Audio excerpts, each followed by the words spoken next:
All right, everyone. Welcome to Discover Your Inner Guru Week 5. We are in the home stretch. And every week we've been going a little bit deeper, a little bit more expansive, a little bit um, more detailed, I guess, in applying these skills of observation, of loving what is, of awareness and honesty and transparency, making a choice, connecting to inspired thought. All of these things can it be applied to lots of different situations. And so far, we've been kind of connecting with how to apply it in sort of that present moment, trigger moment, how to, in a healthy way, sort of move through the energy of the moment.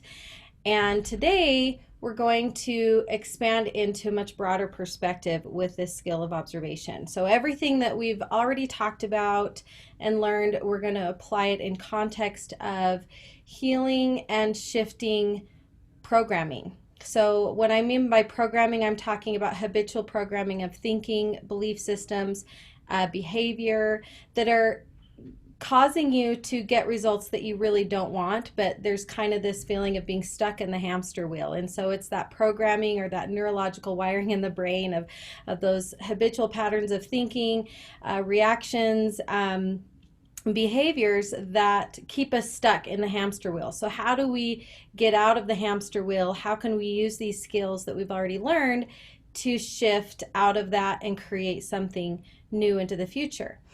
Before we do that, though, I just want to welcome you all and say thank you for being here. I've just really enjoyed this so much. It's been so different from the first beta test that I did.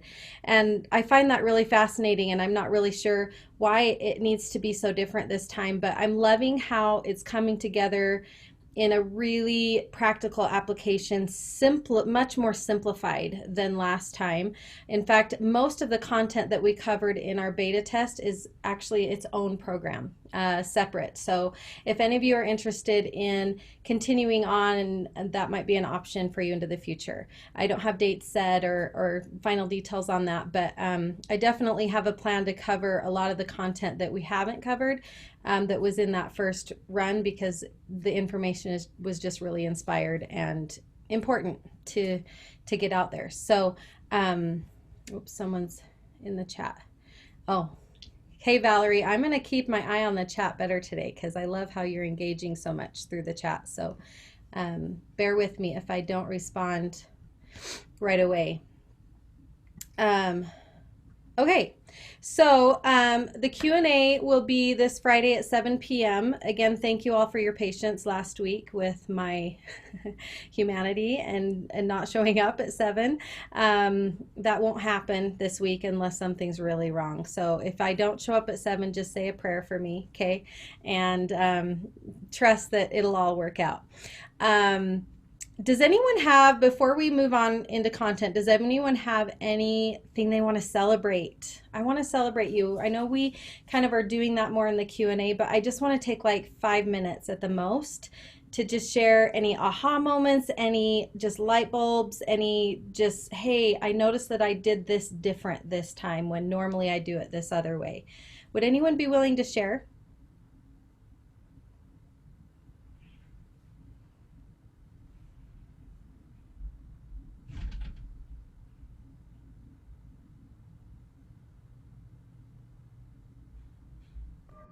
Can you hear me? Yeah, it's pretty muffled, but I'll just listen I carefully. was just going to say, I don't have any big celebration, but I have learned since we've been doing this that I am not triggered so much by other people and other things. So That's that's a huge a win for celebration. me. I think that's definitely cause for celebration. Does anyone else resonate with that? You can put it in the chat or you can just thumbs up, like that maybe you're not getting as triggered. Some of you might experience that you're getting just a little bit, Charla. Awesome. Awesome, Valerie. Great. And some of you might experience that you're maybe getting triggered even more because you're still in the beginning stages. Things are still fresh. Depending on just sort of your pace of learning, again, I'm not in linear time and space. I'm in God's time and space. And so it doesn't really matter how fast you get this, but in your own time, you might go through this process where it's a little bit more chaotic and a little bit clunkier in the beginning, and so those emotions might still be raw. So if you've moved through that part of it, I'm so excited for you. If you're still kind of in it, sending you lots of hugs and positive energy to just keep on keeping on, because it will pass. I promise. It won't always be like that. Okay. Yeah, depending on the day or situation, definitely, because some triggers you're kind of moving through at a different pace than others. Others are more, I guess you've been able to release other triggers and reprogram the brain better than other things, for sure, Valerie. Thank you for sharing. Okay. All right, let's go ahead and dive right in. And we're going to talk about this idea of going deeper and broader with the skill of observation. So far we've talked about just sort of these isolated moments where the triggers happen in the moment, and then, okay, what do you do with that? And so I've given you kind of some simple steps that you can kind of move through pretty quick in the moment to allow that energy to flow so you don't continue in old habits and programming. So what if you see yourself in a situation where hold on, we're letting a few more people in here. Um, there they are. Great. Hi, guys. Good to see you. I'm Hello. going to go ahead and mute you. Okay, so what do you do when you still find yourself in that hamster wheel, so to speak, of behavior patterns? That it's like, okay, I get these concepts, I'm feeling like I'm changing my mind and my heart is changing, but the results are still the same. So what am I missing? So you're not necessarily missing anything. It may just be that gestational period that needs to be respected, right? Like, because it takes time for things in the physical realm to catch up with the spiritual, emotional, mental realm. And so you might just need to keep on keeping on with what you're doing.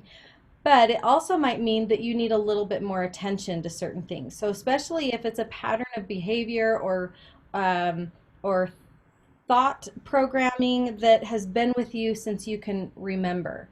And the results that you're getting, it's almost like you're in robot mode. I don't know if any of you have ever experienced this, but I was in robot mode for many years, and I would do things and say things, and after the fact going, why did I say that? Why did I do that? And I couldn't really explain. I didn't understand, and it honestly felt like I wasn't in my body, like I wasn't in control, and they always say, well, you always have a choice and you choose your responses. Well, some things I didn't really feel like I had a lot of control over, and it was really discouraging. And so it's like, well, how, if you stay in that space of, well, how, and I don't really know what's causing it, I don't know. So what I'm going to take you through today is to help you really connect with those really deep programmings, those situations where, okay, I'm still missing something here. Something is not um, clicking for me in the sense that I'm not able to see different results yet. And you can kind of intuitively tell that I might be missing some information. I might be missing a lesson here. It's tempting to go into shame or judgment in these situations and be like, oh, I should have had this figured out by now, or oh, I cleared that already, or oh, I've already addressed this, and so I should already have this figured out. And if that comes up for you, just observe it and love on it, right? Don't shove it under the rug or suppress that shame or judgment. Let it be heard, and then let it move and remind yourself, okay, that's not going to serve me in this situation. And I must just be missing some information here. Okay, it's just a signal of letting me know, okay, there's more to process here. There's more to acknowledge. Maybe there's more feelings, more emotions, more energy that is still stuck and hasn't moved. And so we just need to kind of gain that information and that perspective and create a deeper awareness, okay? And so this is going to require a little bit more time and attention. So far we've been just doing sort of that 30-second to 3-minute in the moment trigger. How do you deal? How do you observe? Or even just sort of that overall, I'm just going to observe how I show up today. It's kind of like a general, not very specific observational space that we've kind of tapped into. And now today we're going to go, okay, we're going to set aside some time to really dig deep into some of these deeply ingrained programs, habitual patterns of behavior, and things that feel like you're stuck on, or you're having a hard time really shifting with just sort of the basics that we've dealt with so far. So let's talk about programming a little bit. Programming is usually habitual, right? It's usually unconscious, right, on that subconscious level where we kind of do it, and then after the fact go, whoa, you know. And there might be some awareness after the fact, but when you're in it, it's very unconscious, and it's usually really reactionary. And I've brought up this sort of phrase of being in a state of unconscious reaction versus conscious creation. And and that's where you are. It's that robot mode where you're just like programmed to do and think and behave a certain way or react a certain way, and you just do it, right? So it's not on the conscious aware level. And then it usually will manifest somehow. Like anytime you have that kind of program, there's going to be some kind of effect of the cause of that programming, whether it's in your behavior, in your thoughts, in your beliefs, in your finances, in your relationships, in your perception of the world. You know, maybe you're deeply ingrained in a perception of victimhood where the whole world is kind of always against you, or maybe a perception of life has to always be a struggle. So it's kind of connected to some core beliefs, right?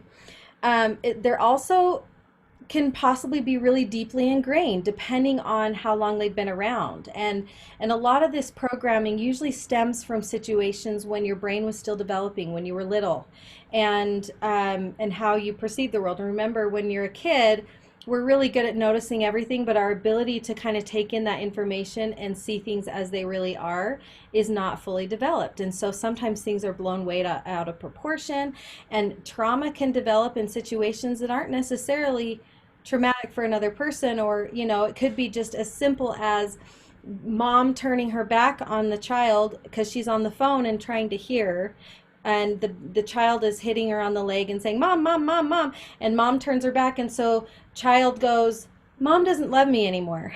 You know, because that just simple gesture that happened, right? So the child is clearly not seeing what's real and what's happening, and creating a belief about themselves that can, if it stays there and is deeply ingrained, can then really create a programming into the future of things like I'm not lovable, right? And so they tend to attract situations where maybe they're abused or neglected. And I get a sneeze, but hopefully it won't happen. Do you guys love my background? It's still there. I couldn't figure out how to get it off. This is my husband wants to golf here. Can you see it in Scotland? I don't know why, but it's super distracting to have it on there. Um, all right, so the idea is like these programmings can feel impossible to shift, because it's like, man, it's so deeply ingrained. So what do we even do about it? And I want you to know that it's totally possible, and it's simple, but it takes time and consistency. Okay, depending on the programming, how deeply wired that neural pathway is in the brain, it just really depends on that specific situation and programming. Um, so in order to really change this, we have to be able to take some time away. We can't just go, oh, 30 seconds to 3 minutes, boom, boom, boom. Okay, what's real? Okay, I'm going to feel it in the moment. I mean, this kind of reprogramming of the brain will actually take a little bit more attention. So it will require you to set some time aside in your week to ponder these things, to ask yourself some questions. And I've created kind of a I wouldn't call it a super, I don't know, I wouldn't claim for it to be like the all knowing, expansive, all the right questions worksheet, but it's a pretty good guide that can take you through this process and help you shift some of these things. So we'll look at that worksheet and actually go through this in real time. I'm going to invite you to grab something to write with, because I'm going to actually take you through the process if you're willing to do it with me. If you don't want to, just observe. That's totally fine. Okay, but I'm hoping.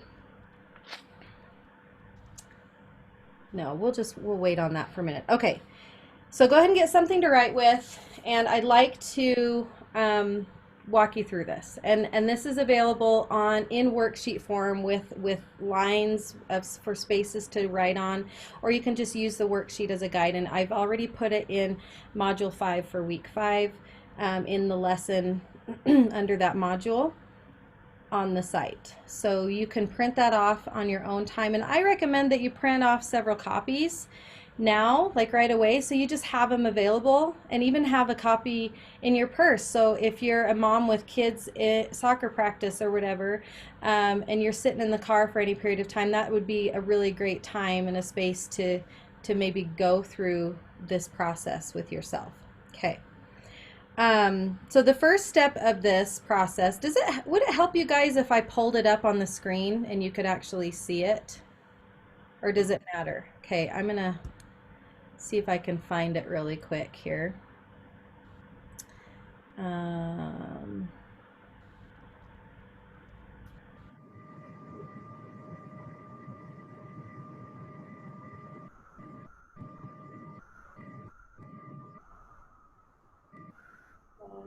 on.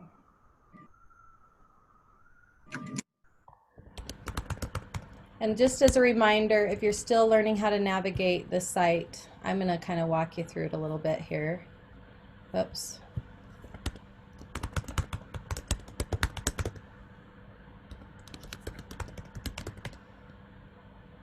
Oh, what is my deal? Guys, my brain, sometimes.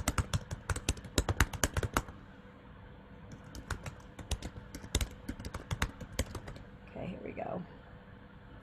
All right, so this is my site, and you just need to go down to the course, click on the course, or you can just go ahead and log in right here, sign in, and then it'll take you right to the course that you're registered for. Okay, I'm actually going to sign in on the back end so that it's easier for me to access.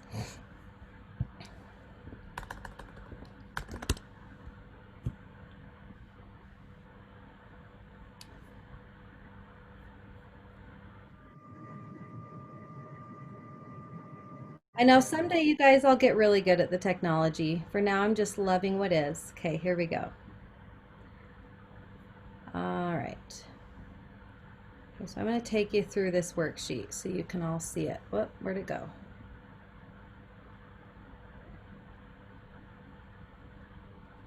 Oh, shoot.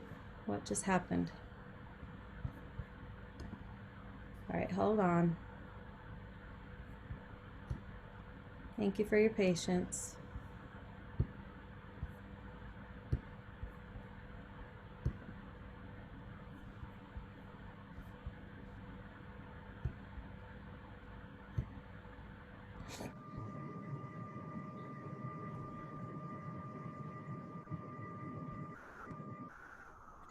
All right, guys, here we go.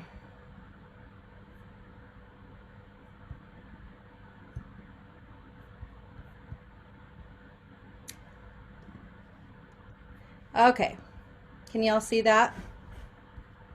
Okay, so the first step that you're going to go through is just create a space, all right? It's really important that you create a space and that's quiet, that won't be interrupted. Okay, so it's not going to be helpful if you're in your living room while you're homeschooling your kids or walking your kids through stuff, trying to do this while there's noise. Like, this really needs to be a safe, sacred, quiet space away from interruptions. Take some time to get grounded. So this is basically taking that first step of observation where you connect to the breath to the next level, where you're taking a little bit more time. Maybe you go through some kind of a simple meditation. There's so much available on YouTube, on Spotify or Pandora, right, where you can go through meditation. Especially, it really just depends on that day and how ungrounded you are, right? It might be you going out in the grass and getting your bare feet in the earth and really connecting that way. It might be using some essential oils. It might be prayer, scripture study. It might be going and exercising first and getting right that way, and then taking the time in the quiet room. So whatever that looks like for you, get grounded. Connect to the breath and quiet your mind, okay? And then get comfortable with something to write with, okay? This is going to be something that you really want to engage in the writing, or If you have a trusted listener, which is rare, that can sit and be your scribe and you just verbalize. Because for some people, just being able to talk really freely and then just having someone to write and organize their thoughts for them, that can be really useful. Okay. So those of you that have husband and wives on here in the program, that might be a useful resource for you.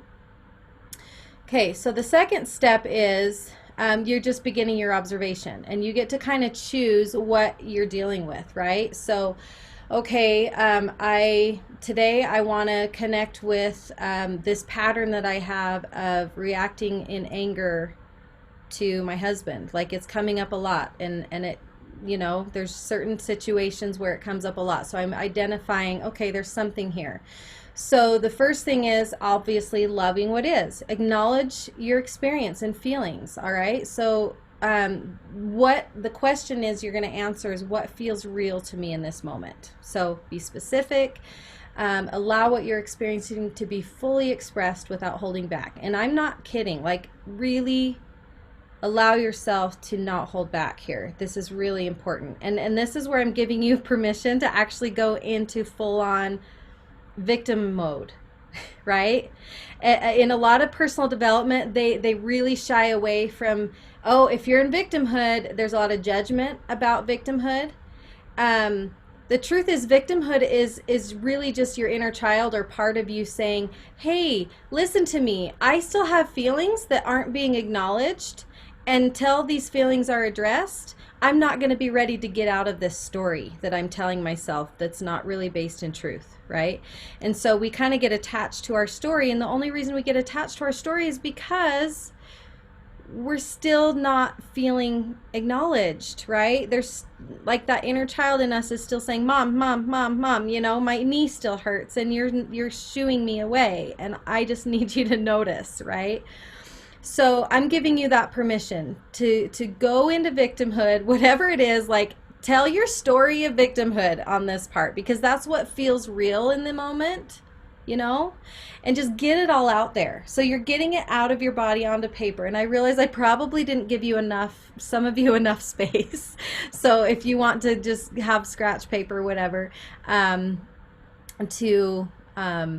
really fully express that. And you might find it valuable to have a notebook that's just dedicated to this exercise. Whenever you do this exercise, you have a notebook set aside for that. So you can just write and write and write and scribble and mess it up, and it's not going to mess up your nice journal or whatever. Yeah, so you don't have to worry about that.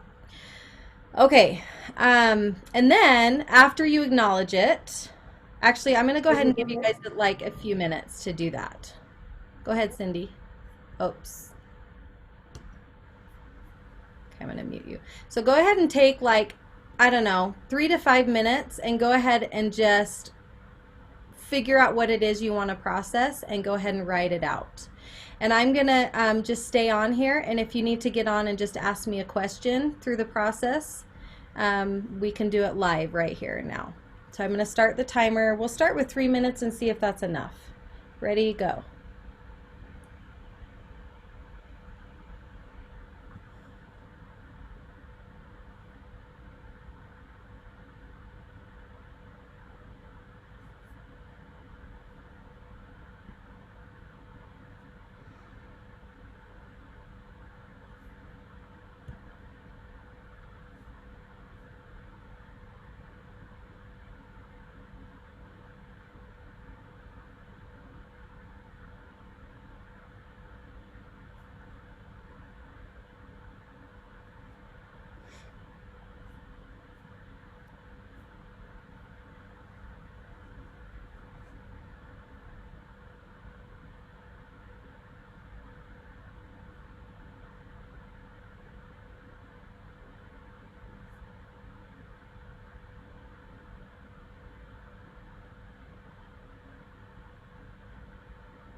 Okay.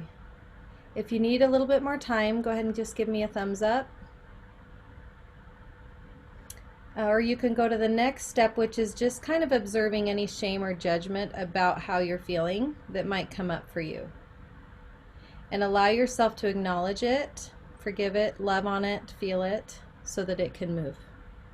And then just remind yourself when you're ready that the shame's not going to really serve in this situation, but we can acknowledge that it's there.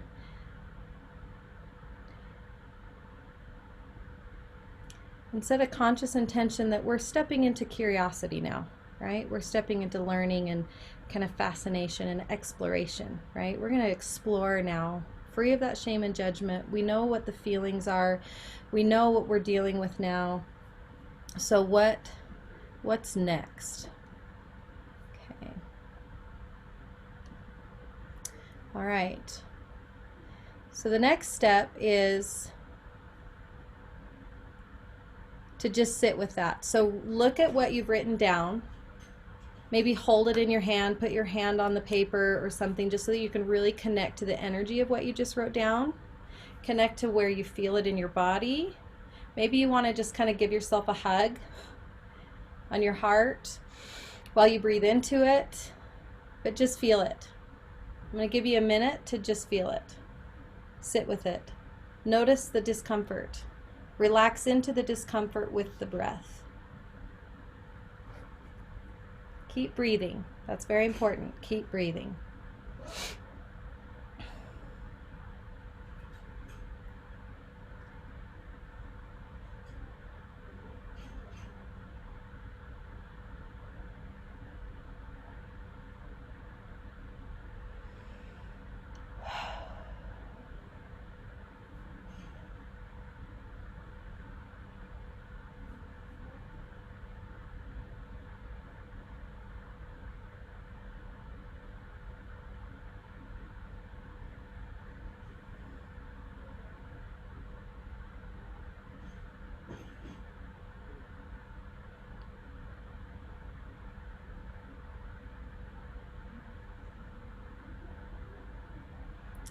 Okay, now take a few deep cleansing breaths just to make sure you're really connected and have the oxygen that you need to allow the body to shift into that different energy of more exploration and curiosity and fascination, because now we're going to get to the truth of the matter here. Okay, so step 3 is getting to the truth of the matter, and the first aspect of this is let's identify the patterns. Okay, here's some patterns that there might be, some questions that you can ask yourself, and I'm going to go ahead and just give you like a minute on each question. Okay, so the first question is, what is the common trigger? So what I mean by trigger, was there any words that you heard, a word that someone said or a phrase that they said? Did someone do something, actions, events or situations, smells, sounds, pictures or visuals? Like it might just be something as simple as seeing the color red that has triggers you into that emotion and those beliefs and that programming. So go ahead and see if you can identify any common triggers that come up for this specific situation or programming that you're trying to address. And I'll give you just a minute to do that. If you have any questions, go ahead and unmute yourself and ask here.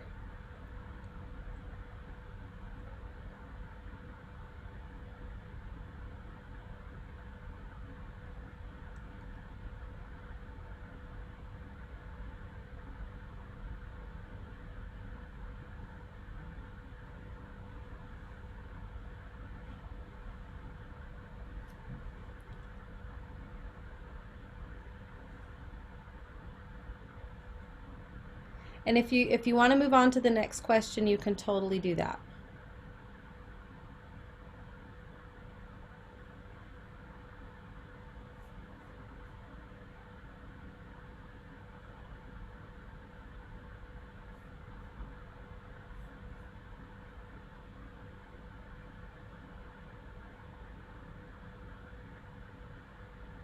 Okay, the next question is, who is usually involved? Is it the same people that you're mad at? Who's usually involved in these situations where you're triggered and you go into that programming of behavior or thought or belief patterns? Go ahead and write those down really quickly. I'll give you about 30 seconds because this is kind of a shorter question.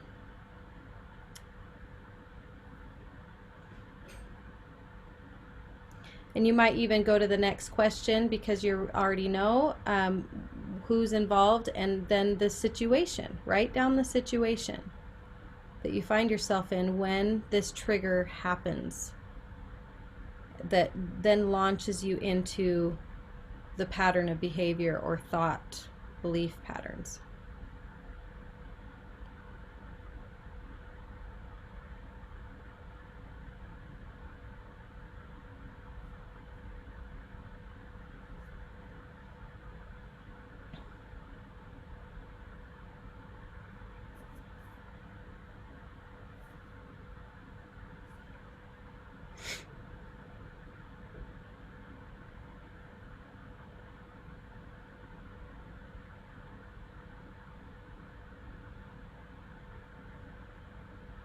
Now, if you find yourself getting worked up again and experiencing emotion, again, this is not on the worksheet, but just a reminder to just breathe. Take a breath. Help the energy move through the breath, okay? All right, the next question is, how often does this come up for me? Daily? Hourly? Weekly? Monthly? Yearly? Like, how often could you say, just kind of do a rough estimate of how often this comes up for you?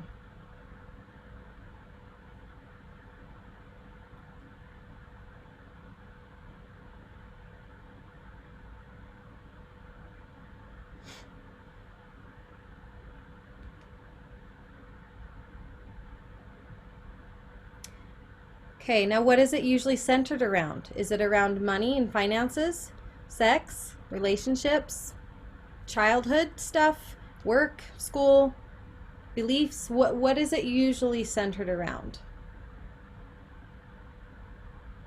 And what I mean by beliefs, I mean like religion, politics, that kind of thing.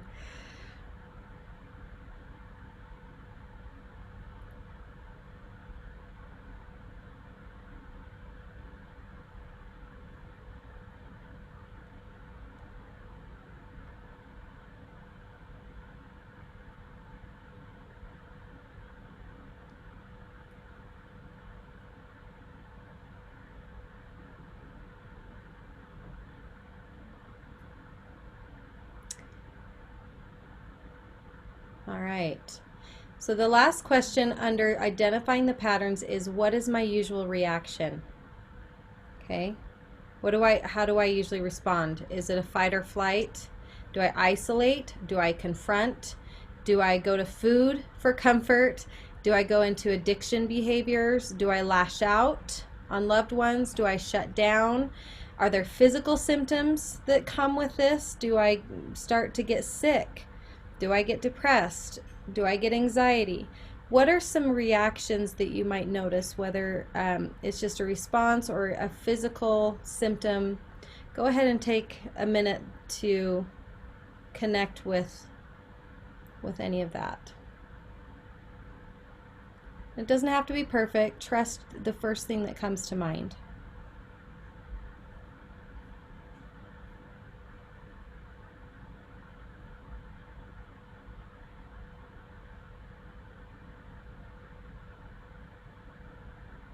Okay, awesome. Give me a thumbs up or a raise your hand emoji thingy if you need more time. Okay, give me a thumbs up. Are we ready to move forward? Okay, awesome. All right, does anybody have any questions on that part of getting to the truth of the matter? Okay. Awesome. All right, so now you ask yourself some clarifying questions. We've done this before, right? To just kind of help you get clear on what's really going on here. All right, we're starting to sift through what feels real versus what's actually true. So the first question I have here is this something I have control over? Yes or no? Go ahead and write that down.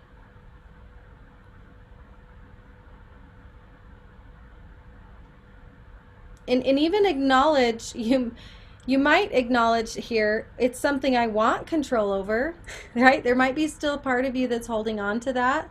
You say, no, not really, but I want to, right? We might still need have some residual acknowledgement that needs to happen. That's okay too. The next question is this mine? Because remember, we can inherit habitual patterns of behavior and thinking from our ancestors, from our parents, from their parents. It travels through the DNA. So if this isn't even yours, that's exciting because it should shift a lot faster. And the only thing after just setting the intention to let go what isn't yours is just the sort of the residue programming in your brain that you get to kind of consciously spend some time attending to. All right, so then the next question is, what emotions are coming up for me? Now, you might have already done this in the first step, or in that when you were kind of acknowledging how you were actually feeling. All right, but if there's some really specific emotions, if there's any residue, I wanted to include that question because there might still be residue. So go ahead and write those down.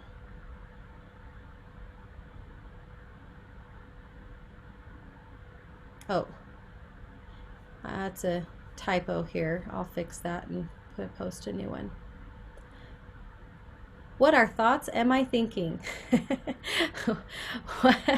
What thoughts am I thinking? All right. What thoughts are going through my mind? Write those down. Trust what comes, because this needs to be what's on the conscious level, and you're just trusting what's flowing. Okay, I'll give you 30 seconds to write down those thoughts, because this can give you a clue to the thought patterns and programming that are creating issues in your results.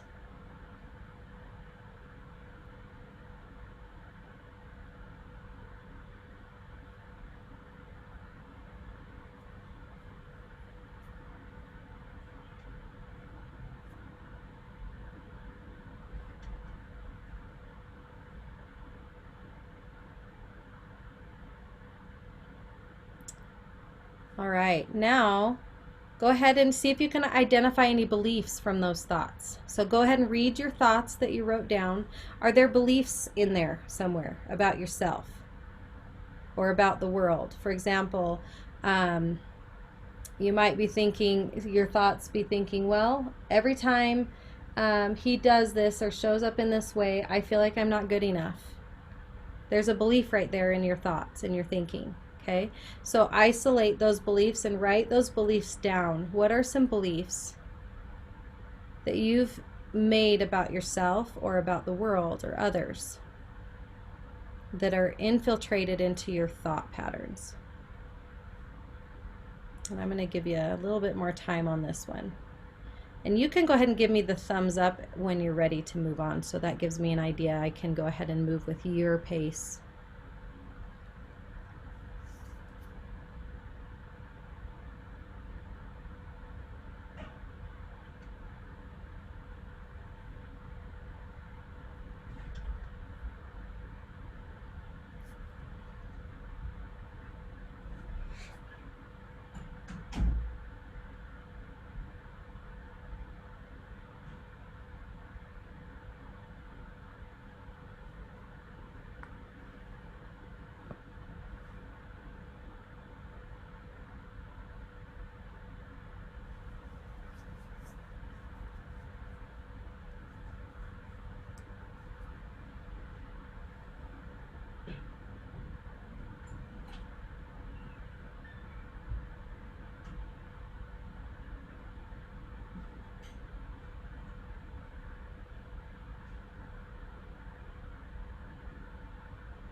Okay, are we ready to move on?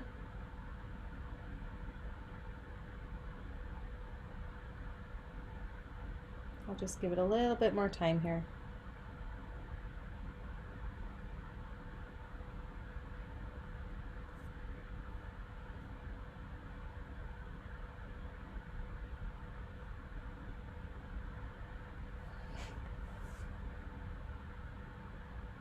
All right.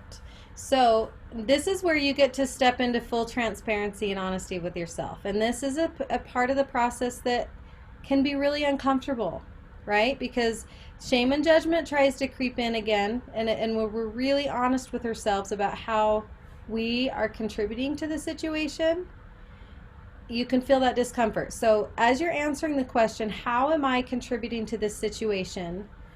Just observe any shame or judgment that comes up for you, love on it, and let it move, okay? So go ahead and write down, be as specific as you can, be as fully honest and transparent with yourself as you are ready to be. And go ahead and write down, how am I contributing to this situation?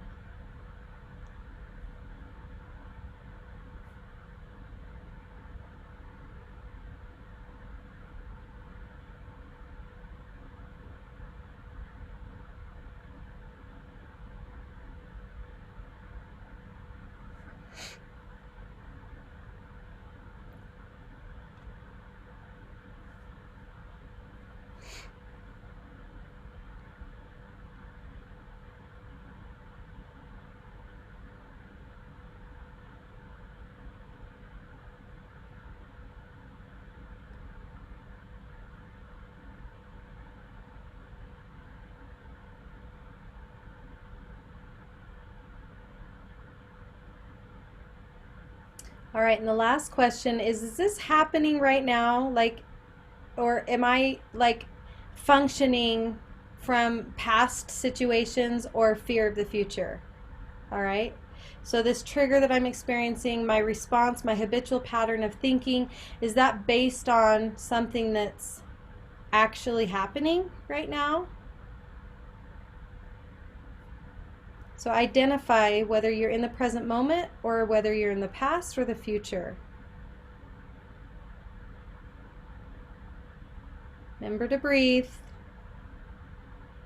Emotions might come throughout this process in waves. With each question, it might bring up a whole new slew of emotions, so just let them move. Breathe through it. You guys are doing great.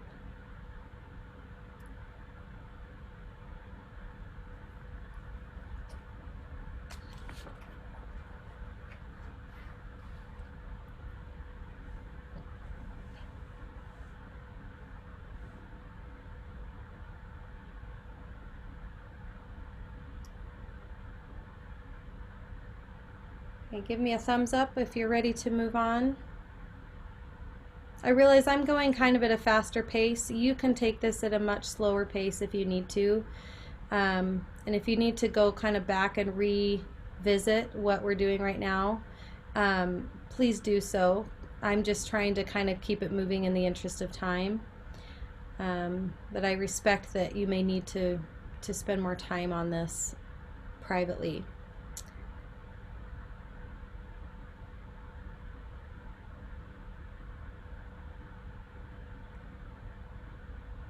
Okay.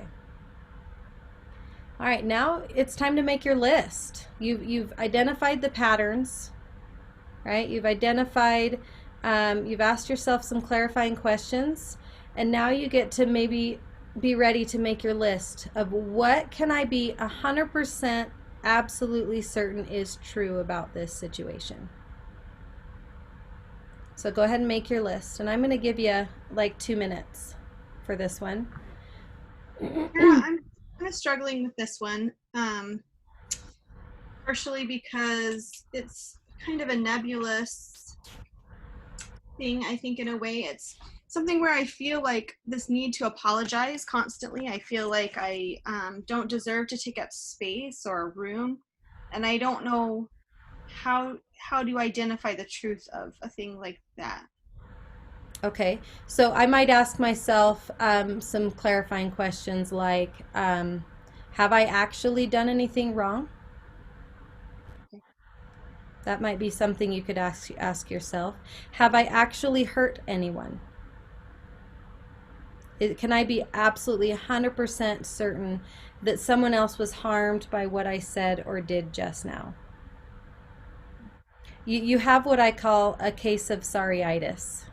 I have a friend who used to we used to make her stick her finger up her nose every time she said sorry.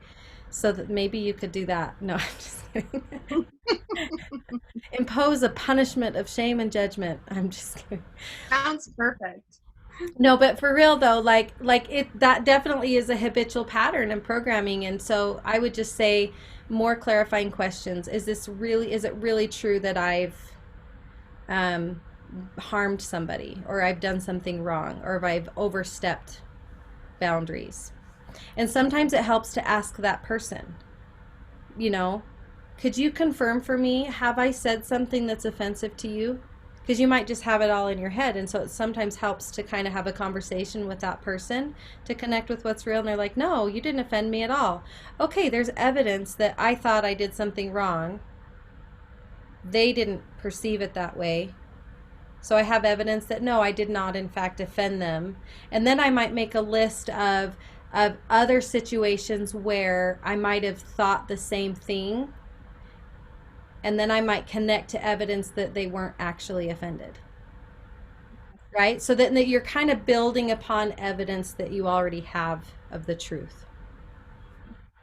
Because I think a lot of it is more of I almost feel like I don't deserve to take up space. I don't deserve to be in the room. I don't deserve, anything that would require anyone else to give something of any kind, whether it's an inch or anything. I just feel like I don't deserve that. And so that's, I think, more where I'm coming from than from a place of offense or.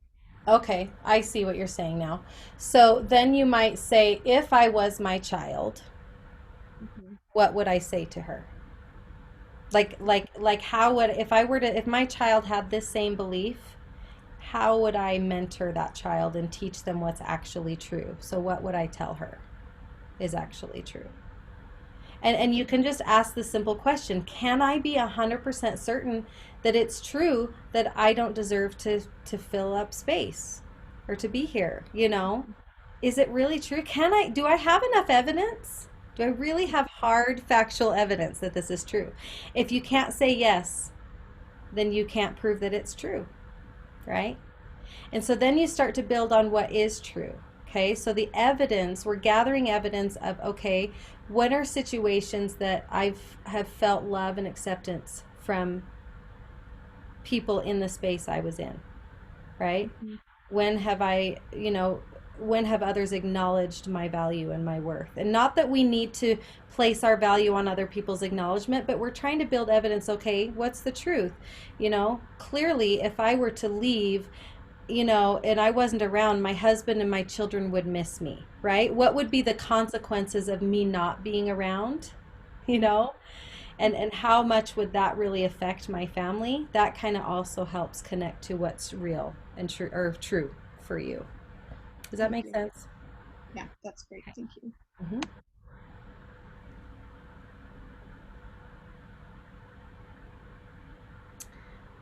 Okay.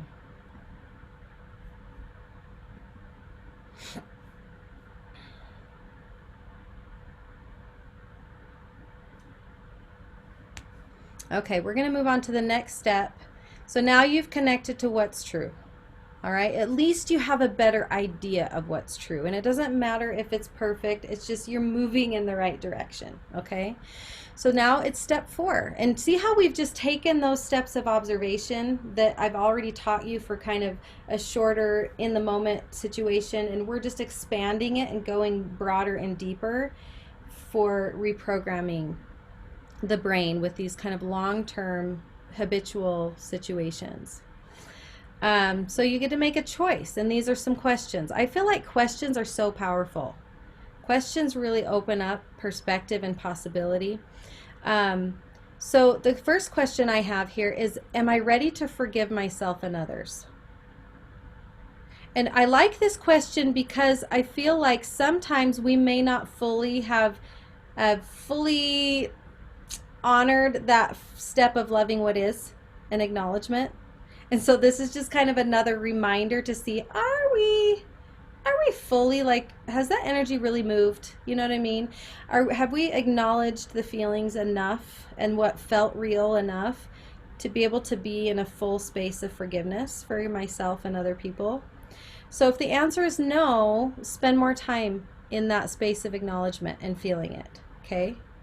But that's just kind of a question to just clue into whether or not you've fully moved on and are ready for really stepping into a clear choice and action.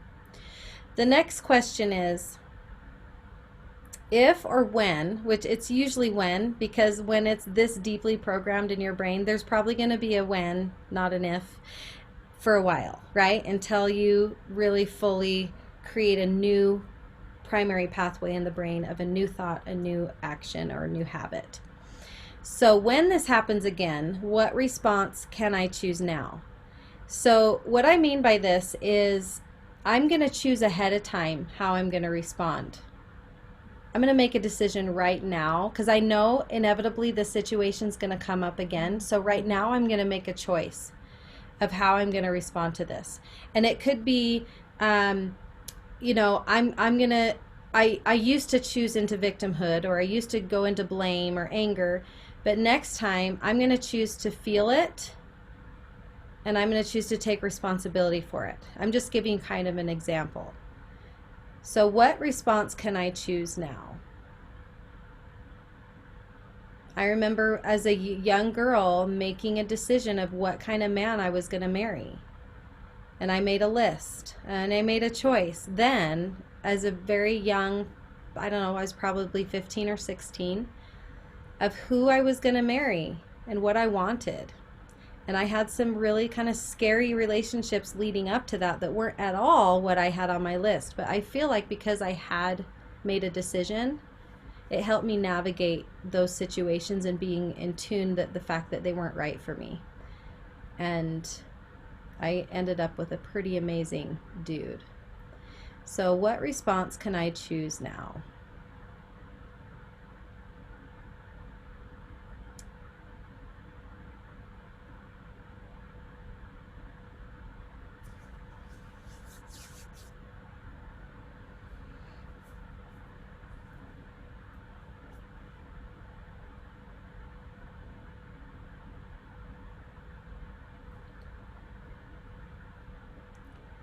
All right, the next question is, what beliefs do I want to let go moving forward? Okay. So we've already kind of identified some of these beliefs, right? So you just need to kind of go up to where you wrote down those beliefs, and you get to make a conscious choice. Are these the ones I'm ready to let go? And you can write it down in the words. For example, you can say, I'm ready to let go of ... And by putting it on paper like that, there's something that sends a message to your brain that makes it more official. Tells your brain, I'm serious about changing this programming moving forward. I'm ready to let go of this belief, that belief.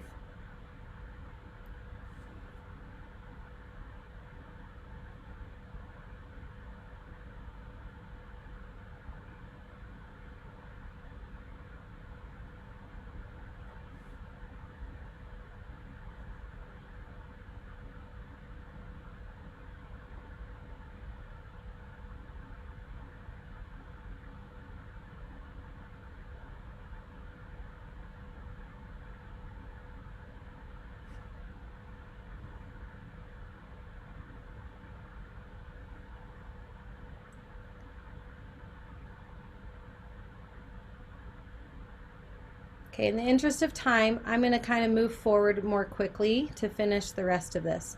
So the next thing is what new beliefs can I choose now and make a permanent part of my vocabulary and belief system? And so I like to formulate a new belief that is at the level I am at right now. Totally dangled a preposition.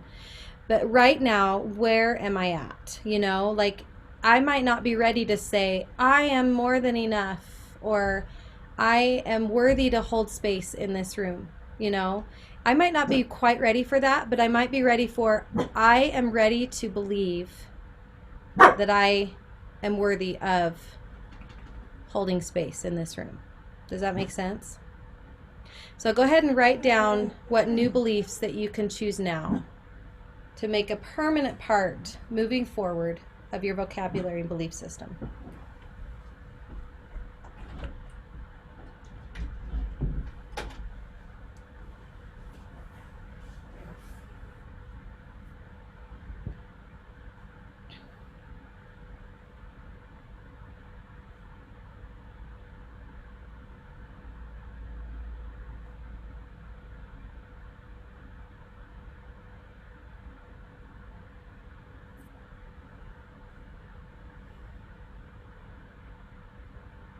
Okay, again, I'm going to move on because of time here, and you can come back and kind of revisit and make sure you really flesh it out and get it down what you want to get down.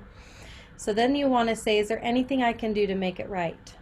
Right? Are there any amends or apologies? You know, in the religious world, you might call this the process of repentance, right? A piece of that process of where we actually go to that person, or if we damaged property, we go and repair it, and you know, whatever it is we need to do to make amends. There's something about doing that kind of helps bring closure, helps you step into full forgiveness for yourself, for others, kind of helps you move on from that. And sometimes my apologies might look like I might show up like this again because I'm trying to change a really deep programming. So I'm going to apologize for the future. You know, it's like sometimes I'm like, if I do this again, please be patient with me, you know? I'm making a point to be aware of this, and if you could just support me and hold space for my humanity, that would be so great. Okay. All right, and the last question is, what do I want to create moving forward? What do you want? This was actually a really difficult question for me years ago when I first started asking myself this question of like, what do I even want? It was like I was so used to being in robot mode, and I grew up in a home where everything was decided for us, and we didn't really have freedom to choose, or we didn't have like that autonomy, that ability to just be ourselves. And so I just didn't even know how, when I came into adulthood and left home, I didn't even know how to know what I wanted, because that was already decided for me and laid out. So this might be a difficult question for you. This might be a question where you might feel kind of stuck. And in a moment, we are kind of running out of time here, but I'm going to just go over, if that's okay, because I want to make sure we really cover this. I'm going to go through what to do if you get stuck. So I'd like to skip to that, but before I do that, I'm just going to invite you to do this last portion on your own time after we finish today. Is this idea of connecting to inspired thought and committing to action. So the questions are, what is my next breadcrumb? Which is, what's my next step? You just need the next breadcrumb. You don't need the whole picture. You just need that connected, the inspiration of, all right, what's next in just the next moment? What's my next breadcrumb? Trust what comes and write it down. And then commit to action. Put it on your calendar. Make a commitment. Talk to the person involved and say, I'm committing to you to do the following. So to actually do some proactive something to get it down on paper, to get it on the calendar, to communicate with the person involved. And then follow up and follow through. Actually do it. And then come back later and maybe write down what you learned. What did you learn from the experience? If you're not really integrating the lesson that is coming from this process, you're probably more likely to go back into old patterns. But as you're learning, remember, it expands your perspective. It expands the possibilities. And that knowledge is power. You've allowed yourself to be vulnerable and to be fully transparent. So then what did you learn from it? So if you can learn those lessons, you are less likely to repeat those behaviors. All right, so I want to cover this portion right here before we wrap up. What do you do if you get stuck or hit a dead end? Okay, I'd like to share a quick story about a client of mine and a very dear friend of mine who has never been married and has never had children. And she is incredible. She's made so much progress, and she kind of keeps coming to, there's a dead end that she still keeps hitting. And it was connected to that question of what do you want? And the belief that keeps coming up for her is, I don't ever really get what I want, so why try? Because what she always wanted was to be married and to have a family. And that was what, at the heart of hearts, what she always wanted, and she never got that. And she's turning 50 this year, and she's like, I just can't seem to get over that question. And I don't know how she feels because I'm not in her situation. And so my first instinct was like, I don't really know how to answer this question. But I do know that there is a little process that you can go through if you're stuck. And part of this might be that, it might always be something that comes up for you. There might be some things that always trigger you, but you can always change your response. You can always change the programming, the unhealthy programming, and how you respond to those triggers that will then ultimately get you different results. It doesn't mean that those same hurts won't come up and that you get to deal with that over and over again, because that might just be part of your life experience. And if that's the case, I'm so sorry, and I hope that that you can learn to come to a level of peace. Those of us who've dealt with years, for me it was 23 plus years of chronic mystery illness. And I kind of had to finally come to this realization that, what if I never get better? What if this is what my body gets to always look like? Maybe these are just results that just are. It doesn't mean anything about me. And so I ultimately had to come to a place of peace within that, because I had tried so many things. And honestly, it was that loving what is shift that happened in my thinking and in my heart that actually created really big changes for me. Okay, but the first thing would be, let the dust settle, right? Put it on a shelf for later.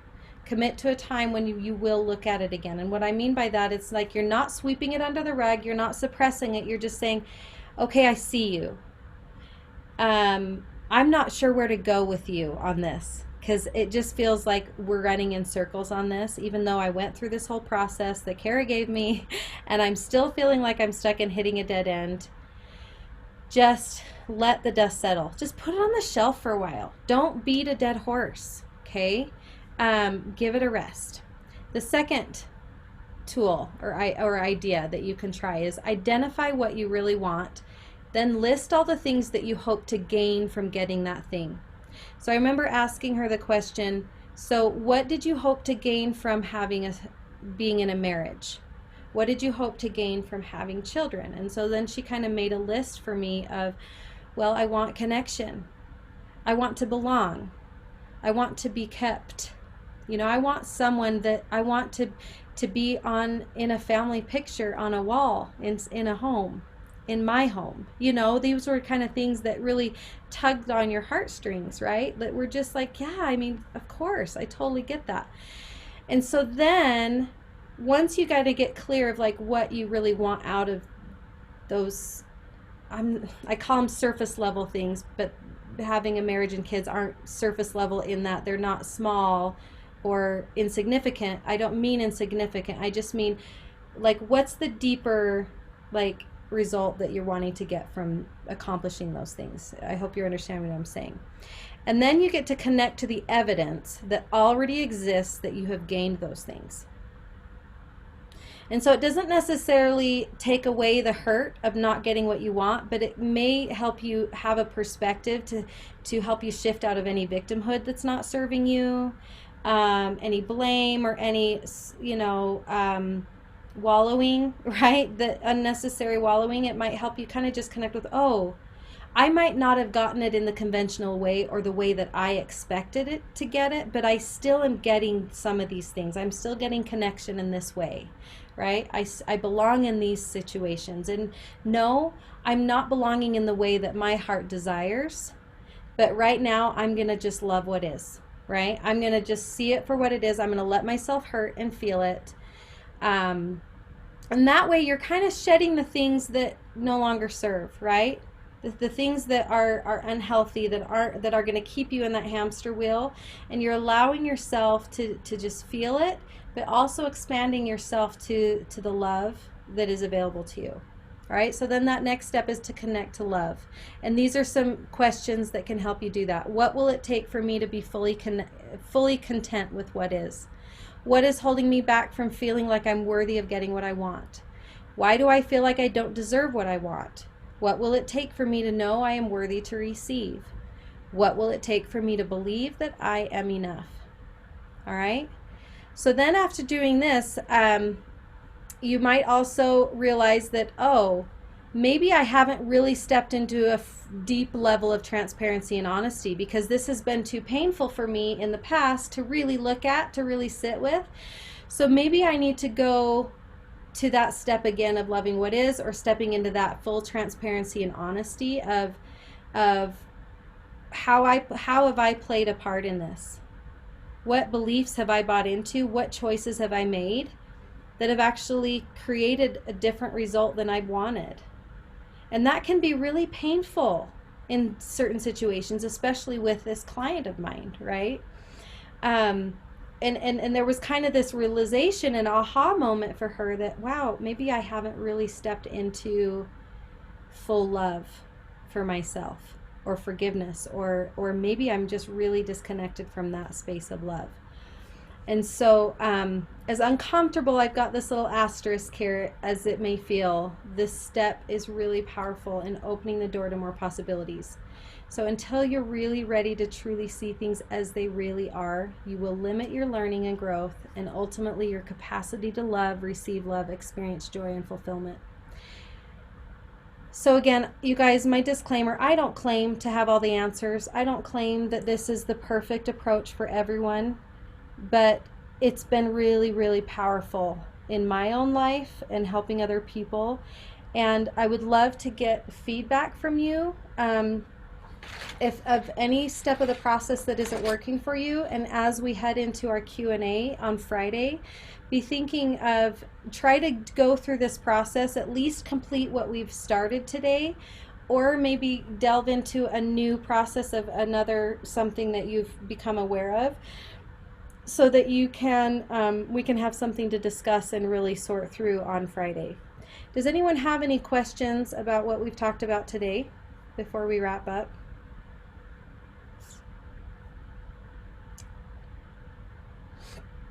Any comments?